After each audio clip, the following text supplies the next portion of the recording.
And we are in the kitchen now celebrating Mardi Gras. And so you can't really celebrate Mardi Gras without your beads and without a king cake.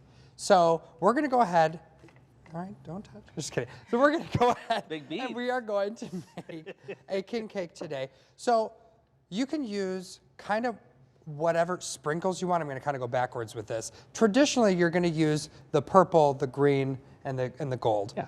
Well, we had red, green, and a mixture in our cupboard. So that's what we're gonna use today. So what you'll start with then is some puff pastry, because we're gonna cheat a little bit. We're not gonna make everything from scratch. We want this to be easy enough that kids could do this and make this fun for everybody to do. So one way that we're gonna make this really simple is, so with the puff pastry, we're gonna make kind of like personalized size ones. Oh. And we're gonna just take a glass and we're gonna go like this. There you go. And we're gonna try to get a couple of circles. So Nina, I'll have you take over for those. And then Andrew, if you wanna roll out those, and I'll get you a glass as well. Absolutely. Gotcha. So are these the same sizes used for that? No, so this is a little bit different. I just figure that we'll make this, and you wanna go all the way through because you want to make sure that we have those beautiful. Yes, my baking skills are going to really show here. You're fine. Perfect. So we got that. How many pieces we need, David? 2? So you'll need 3 for each. Okay. But 3 for each. yes. 3 for each. Gotcha. Beautiful. Okay. There we go. So, thank you. Awesome. Okay. All right, and you can make sure that you use all of it. For the sake of the segment, we're just gonna go ahead and just use this. So we have a sheet pan over there, but what we're gonna do with this now is we have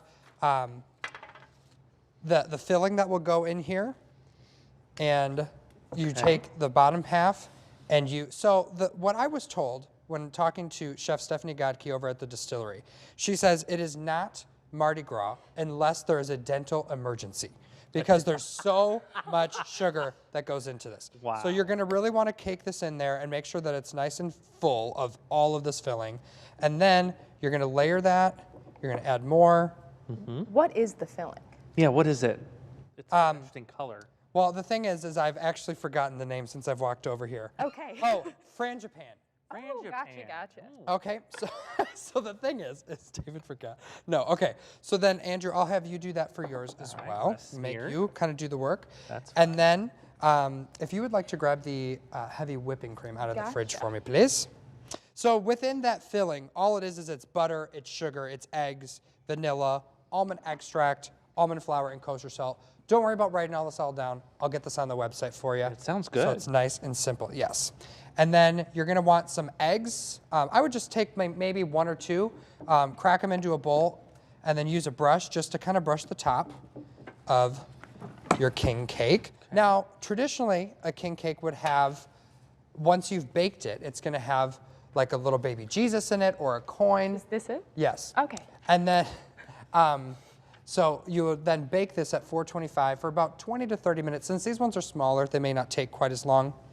But while those are baking, you can prepare the inside, which is just going to be a 2/3 cup of powdered sugar, and then just a little, you want to start with just a little splash of half and half or milk or water, whichever you prefer for the icing. But you don't want to do a lot because it's so simple to have it so running, and then you have to add more. And then by the end of it, you have enough for all of the king cakes in New Orleans.